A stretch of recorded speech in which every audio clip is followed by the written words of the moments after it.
Hey there everybody, Don Evans here from WatchReport.com, and today we're going to be taking a look at the Titoni Seascoper.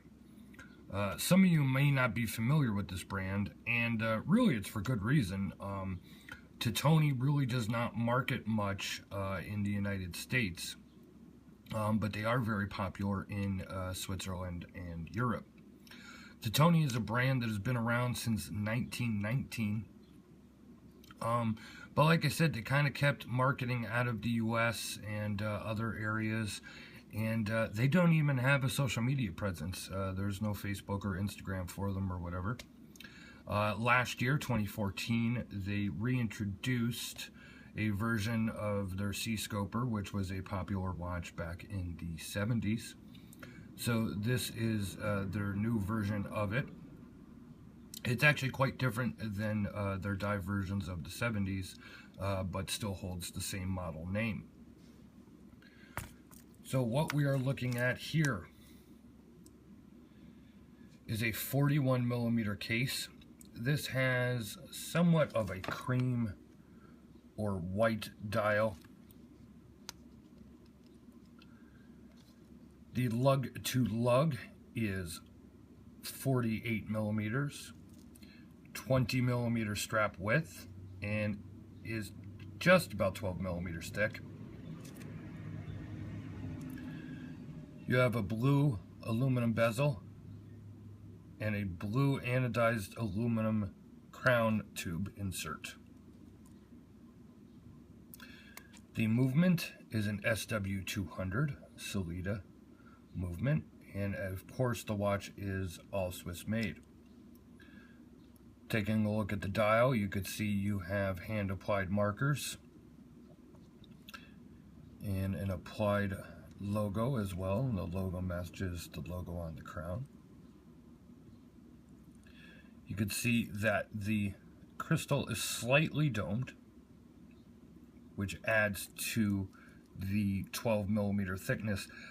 Without that domed crystal, I'm going to say it's just about 11.5.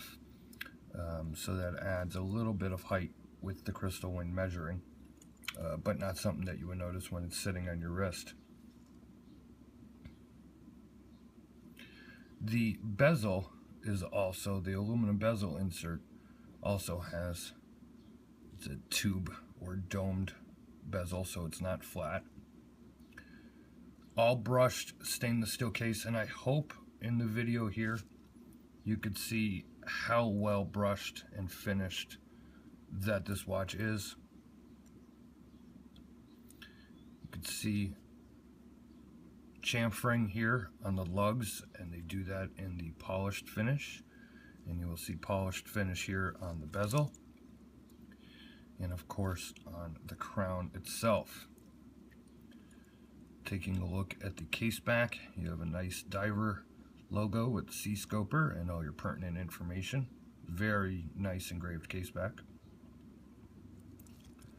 Retail price on this is about $1,350. There are a couple of different variations. You have this version with the white and the blue on the black rubber strap. There is black and red with red bezel, black dial, and there is also blue dial versions with the blue bezel. And there are also versions with a solid stainless steel bracelet. Now, I know many are going to comment and say that the crown itself reminds you of the newer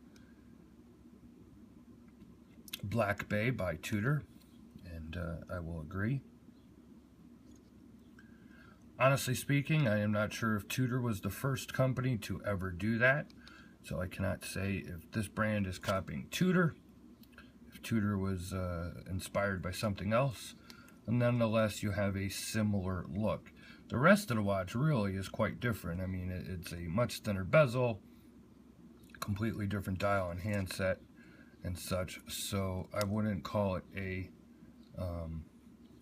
Tudor ripoff by any stretch. The markers, the hands and markers glow exceptionally well. You could see how much lume that they're putting into those applied markers. For the loom shots, please check out the full review. There will be a link in the description below as usual. Take a look to the strap. Now, I do not have this cut yet. I will have it cut and show wrist pictures for the full review.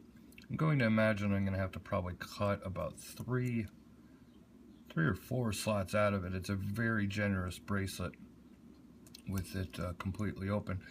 And one of the nice features here is instead of having, you know, regular buckle or, you know, just some regular kind of clasp, you actually have the adjustable dive watch clasp. So the watch opens like this, and then you have your dive extension on the fly with the ratcheting clasp, or ratcheting extension, I should say. And so let's say you cut it, and it's just a little too loose after you cut a couple of slices out of the strap. You can still got one micro adjust spot there. Beautiful clasp. Now, I am going to go ahead and state that I love everything about this watch except for one thing. I think, and before I get to that one thing, I think the watch is beautifully finished. It's beautifully made. There are no rough edges on this watch. The satin and polished finishing is perfect. The dial, everything. I love the look of this watch. I think they did an absolute fantastic watch, and the price of this at $13.50, to me, it could, you know, comparison to what else is out there in the watch world, the level of craftsmanship on this watch, and you know, they could probably go $1,600-1,700 and probably still get it. That's my personal opinion. You may not agree, but that is my personal opinion. But the one thing that I do not like, and it's not a huge deal personally for me, and I don't even say I don't like it, it's just something that I've noticed. The bezel is very thin. There's not a lot of bezel thickness here from the case. So there's not a lot of room, there's not a lot of meat to get your fingers on there and turn that bezel, which makes turning the bezel, as you can see, a little difficult.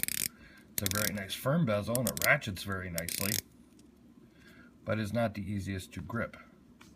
Crown, on the other hand, is a different story. Very easy to pull out, very solid crown. Very smooth to set the time.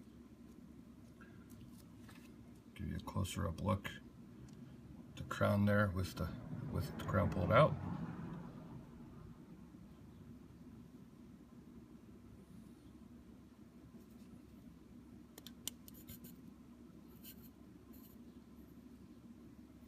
So that is my real only complaint that I would actually say that if I had to nitpick on something of this watch, it would be the bezel. Otherwise, I think this watch is fantastic. I like the natural rubber strap. I like the way you could size it.